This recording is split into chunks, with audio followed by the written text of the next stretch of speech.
চলাকালীন যে এখানে সম্ভবত ককটেল বিস্ফোরণের ঘটনা ঘটেছে।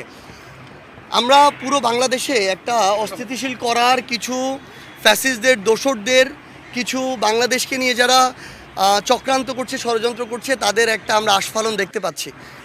এবং এরকম একটা প্রোগ্রাম, জাস্ট সাংগঠনিক ইন্টারনাল প্রোগ্রাম একটা অডিটোরিয়ামের ভিতরে হচ্ছে, সেখানেও যখন অডিটোরিয়ামের পাশে ককটেল বিস্ফোরণ হতে পারে, আমরা আমাদের জায়গা থেকে মনে করি যে বাংলাদেশের বর্তমান নিরাপত্তার সাথে সংশ্লিষ্ট অন্তর্বর্তীকালীন সরকারের যারা দায়িত্বে আছেন, স্বরাষ্ট্র মন্ত্রণালয় থেকে শুরু করে বিভিন্ন এজেন্সি যারা আছেন, তারা তাদের জায়গায় যতটুকু তাদের এখানে অ্যাক্টিভ থাকার কথা ততটুকু হয়তো তারা এখন থাকছেন না।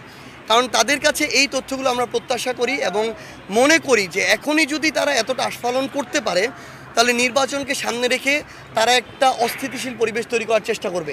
আমরা দেখেছি বাংলাদেশের গুরুত্বপূর্ণ স্থাপনাগুলোর ভিতরে ওইরকম সেন্সিটিভ জায়গায়, এয়ারপোর্টের মতো জায়গায় কীভাবে আগুন ধরে যায়।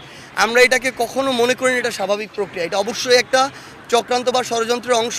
আমরা অন্তর্বর্তীকালীন সরকারকে অনুরোধ করব তার এই নিরাপত্তা সংশ্লিষ্ট সকল বাহিনী, এজেন্সিকে তারা যেন ওই রকম স্ট্রং নির্দেশনা দেন যে এই ধরনের ফ্যাসিস্টদের বা তাদের দোসরদের কিংবা ষড়যন্ত্রকারীদের এই আস্ফালনকে বন্ধ করতে হবে।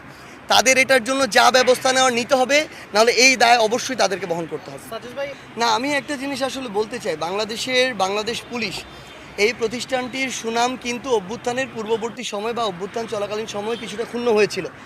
আমরা অলওয়েজ চাই তারা তাদের কাজের মাধ্যমে তাদের ওই যে আত্মসম্মানের যে জায়গাটা বাংলাদেশ পুলিশ প্রতিষ্ঠান হিসেবে তারা এটা অর্জন করুক। শুধু বাংলাদেশ পুলিশ না, আরও বিভিন্ন গোয়েন্দা সংস্থা যেমন ডিজিএফআই, তাদের আত্মসম্মানের জায়গাটাও বিশাল বিঘ্নিত হয়েছিল।